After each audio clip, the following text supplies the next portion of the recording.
नीतीश कुमार को भी आप पलटी मारने के जो रिकॉर्ड बना रहे हैं, उसके लिए आप एक भारत रत्न की घोषणा कर दी। पलटू राम को देख रहे हैं, फिर पलट गया।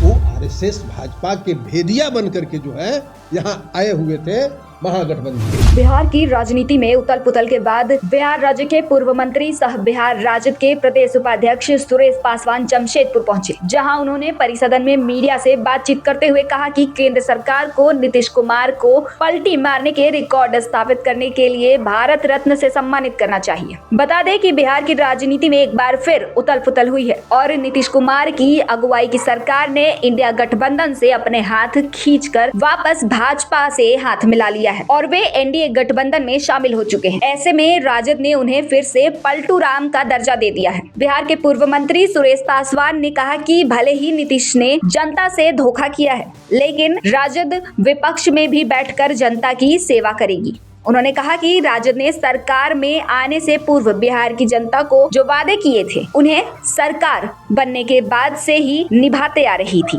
लेकिन नीतीश कुमार को ये गवारा नहीं हुआ और वे एक बार फिर भाजपा की गोद में जाकर बैठ गए। जो धोखा नीतीश कुमार ने जनता के साथ किया है, उसका खामियाजा पूरे जदयू को आगामी चुनाव में भुगतना पड़ेगा, क्योंकि बिहार की जनता ने नीतीश कुमार की पलटी मारने की नियत और तेजस्वी यादव के कार्य क्षमता को पहचान लिया है। साबित हो गया नीतीश कुमार जो 6ठी 7वीं बार जो पलटी मारे, भाजपा और आरएसएस के गोद में जाकर के बैठ गए, इससे साबित हो गया कि वो आरएसएस भाजपा के भेदिया बन करके जो है यहाँ आए हुए थे महागठबंधन में।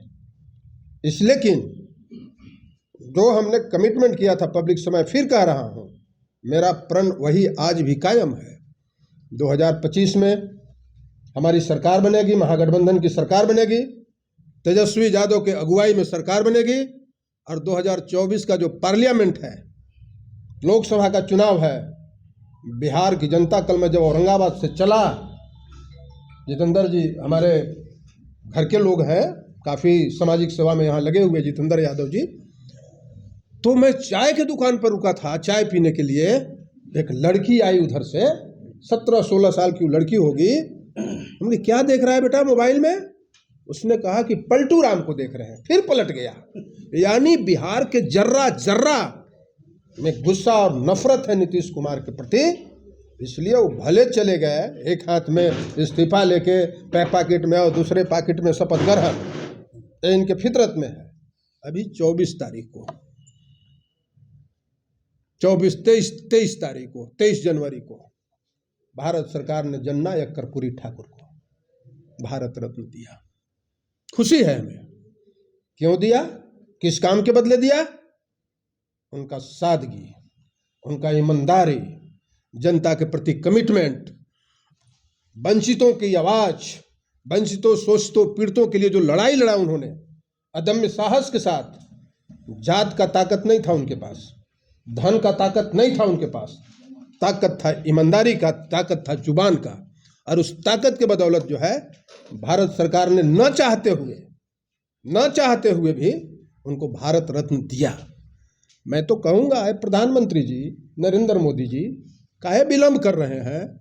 नीतीश कुमार को भी आप पलटी मारने के जो रिकॉर्ड बना रहे हैं, उसके लिए आप एक भारत रत्न की घोषणा कर दीजिए। पलटी जो मरवा रहे हैं लगातार, उसके लिए पलटी मारने के एवज में इस डाल से इस डाल में भारत रत्न का घोषणा आप करवा दीजिए, क्योंकि फिर आपके गोद में और आपके अपने गोद में बैठा लिया।